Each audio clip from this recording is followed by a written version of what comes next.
Drop is a new thriller brought to us by Blumhouse starring Megan Fahey and Brandon Sklenar. In this movie, Megan Fahey plays this widowed single mother. She's finally going out on a date, first time she has in a while. Her date, played by Brandon Sklenar, they meet up, they have dinner in this very fancy restaurant sort of bar scene. Very quickly into this date though, Megan Fahey starts receiving these weird dropped pictures saying, oh, this night's gonna go interesting for you. Oh, you're gonna do something for me. And at first, oh, someone's just messing with you. Until she sees video footage from her house of someone in there prepared to murder her sister and her young son. And the only way she keeps this person from murdering her son is if she does the bidding of whoever it is that's sending her these messages. Namely, this person asking her to murder her date. So yeah, now it's her trying to play it cool for her date while she tries to figure out an absolute fuckery of a situation. Blumhouse movies have been very hit or miss for me. I mean, they've made some really good horror thrillers and they've made some not so very good ones. Drop was the kind I looked at and I was like, this could go either way. I mean, it's an interesting enough premise, but it might be terrible. But I will say this much, there is a lot going for this movie, and it starts with the performances from Megan Fahey and Brandon Sklenar. Because what's great about Megan Fahey is she goes into this date with a lot of anxiety as it is. I mean, she lost her husband in a really traumatic incident that would mess anybody up. Like, this is the first date she's been on since that happened. It's been years for her. She hasn't been on the scene in a while, and she's nervous to meet this guy and to see how it goes, and that's completely relatable. I mean, anybody in this world who's ever been on a date can testify. First dates are scary. I mean, you're sitting down with someone in an intimate sort of fashion. You're getting to know someone on a very deep level. You're trying to see if there is some kind of a romantic connection there. But this movie did do a really good job of showing the different ways you do meet somebody, and it also did very well in demonstrating with Megan Fahey how she hasn't been on the scene in a while, and that makes it even more scary, because in that case, if you haven't really been dating in a while, you maybe forget things. Like, what should you say? How should you act in particular? Like, are there certain questions you should look forward to? Are there certain red flags you should maybe pick up on somebody? Like, you almost feel like dating is the type of thing you should be on key with if you want to find exactly what you're looking for. And the fact that she isn't, you feel the anxiety in her right out the gate, and it was totally believable. But yeah, when Fit hits the shan with her and she starts receiving these really fucked up messages, someone's out there prepared to murder her son unless she kills her date, it's a whole new level of anxiety for her. Because naturally she doesn't want to kill her date, she doesn't want to be a murderer, but at the same time she has to find a way to save her son. So it's her trying to play detective in some way, shape, or form. I mean, she feels like in her mind, it's like, okay, somebody in this restaurant's messing with me, who is it? Someone's seen exactly what I do, how are they? It becomes a very suspenseful mystery sort of thriller in that sense, and that's what was really fun about it. It's trying to figure out exactly how someone is messing with her, and it's her trying to figure out how to do it to potentially get out of the situation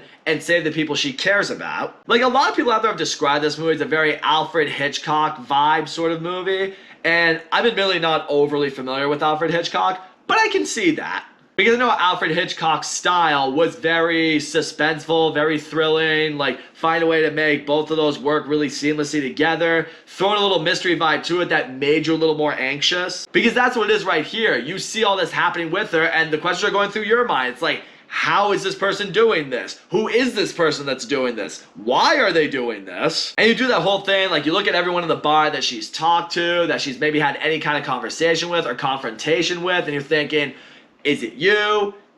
I don't think it's you, but could it be? And even when certain revelations happen, it's not like I was saying like, oh, I fucking knew it. Yeah, I'm smarter than you movie. No, I was like, okay, that does make sense, but here we go. But the mystery in this movie did a very good job of keeping everything secret, and I appreciate that. At no point did I feel like I was smarter than this movie during the mystery element, which added a lot more suspense and thrills to this movie. And yeah, shout out to Brandon Sklenar, who I also thought did a really good job in this movie, because he's in a similar boat. I mean, you know, he's on a date now, he's trying to get to know her in a very romantic way, but the problem is, he can clearly tell something is not right with her. I mean, at first when he notices these drops, he's like, oh, someone's probably messing with you. I mean, it's probably just someone here playing a really messed up prank. It's probably nothing. But it's when she gets really threatening messages, such as, if you tell your date what's going on, your son's gonna die, you know, all of a sudden her demeanor really starts to change. She gets a lot more pale, a lot more anxious, and he can tell. I mean, she's not doing very well at masking it, so he's thinking in his mind, it's like, something's up with you. And that's very relatable because I think we've all kind of been in that moment. If you've been on enough dates anyway, you've maybe been in a situation where you didn't feel like your date was totally locked in with you or totally present in the moment. You kind of made you think to yourself, you know, maybe we should reschedule this. Maybe we should try this another time. Something's clearly on your mind here. And it makes for a very interesting dynamic between the two of them because he's trying to figure out what's up with her, but she can't tell him. And, you know, at this point, he's like, maybe we should just reschedule, but she can't let him leave because the objective is she has to kill this guy in order to save her son. If he leaves, then she's gonna lose her son. It leads to some very impressive moments of dialogue between them that felt very real. It leads to some moments in the restaurant that kind of lead to him trying to help her and her trying to backtrack whatever he's trying to do, trying to like, no, I'm fine. We should just continue with the date. I mean, even the people in the restaurant can tell something's up with her. It leads to some funny moments with her waiter. Who the hell played her waiter? Jeffrey Self. Credit where it's due. I thought this dude was great because he's very new at his job and, you know, he's trying to do well by these two, but he's also being maybe a little more social than he needs to be. And, you know, she's at one point making all these crazy demands because she's not really sure what to do. And you can just see on his face, he's faking the smile. He's trying to power through it. I don't know. I thought it was funny. It brought some well-timed humor into the movie. Also, I thought this movie was shot very well. I mean, I'm not someone who really brands it up too much, but I thought the lighting, the camera work, it stood out. It complemented the movie really well. It made you feel like you're in this very fancy restaurant and like maybe a darker setting when, you know, the tone's definitely starting to feel that way. It's the little details that the movie didn't have to do, but it did. And I appreciate that. Yeah, there was a point in this movie where I genuinely felt like it was about to be a contender for my favorite movie so far of 2025. But now I do have to get into what was around the final 10 minutes of the movie. Now, some people out there will tell you that the final 10 minutes of the movie is where it kills itself. I'm not going to go that far. I think that's a little too harsh of a criticism.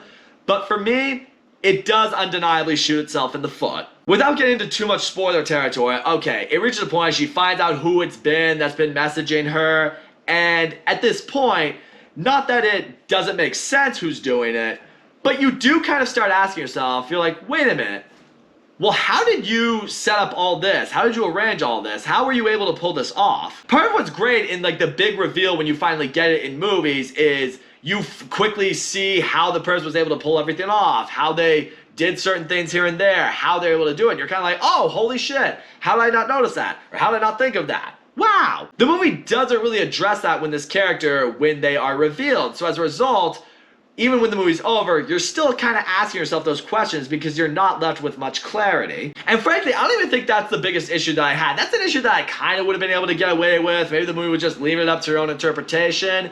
It's when we get towards the very end of this movie that this movie really does jump the fucking shark. Because shit's really going down at this point. She's gonna try to get home to save her son, and, you know, she's in the middle of the city having dinner, and she clearly lives in the suburbs, and with everything that starts to go down at her house, you really start to ask yourself, like, okay, how did you get there that fast? But even with the killer himself, I'm not entirely sure if the guy that was hired was exactly a skilled killer necessarily, because the way he handles his mission and his execution, you kind of sit there like, you clearly don't do this much, do you? Because you've made things very difficult for yourself. Like, there's a lot of very simple solutions you could have done. It's like, you couldn't have just tied that person up. You could have just, like, I don't know, put a couple bullets in people here and there and your job would be done. And even at the end when some fights are going down, some people are taking some hits, taking some shots, and you're just like, how are you alive? Or even alive, not just alive, how are you even conscious? Like, at a point, people kind of become invincible for no explicable reason, and again,